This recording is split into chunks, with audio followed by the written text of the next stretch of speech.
Evan Palmer, a sophomore at Amherst High School, is building a drone, and he will now get a boost after $1,000 awarded to him from Nebraska Farm Bureau, as well as equipment from other sponsors. Can you see this? First, I was rather hesitant. I didn't think that I'd have the time or the resources to do this.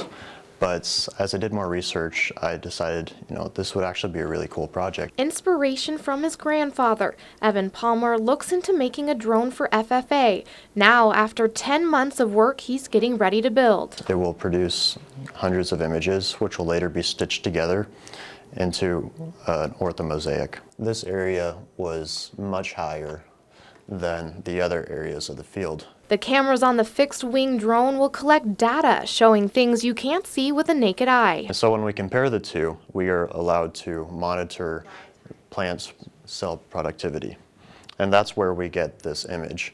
The autopilot drone will save farmers money and time by pinpointing where there's a pesticide problem and a moisture issue. You can look at where areas are healthier than others and not have to worry about those areas as much. An extra set of eyes to monitor crops. And also to show other people who don't have much knowledge of agriculture that it's really evolved from cows, plows, and sows, as my FFA teacher says, into integration of multiple sciences.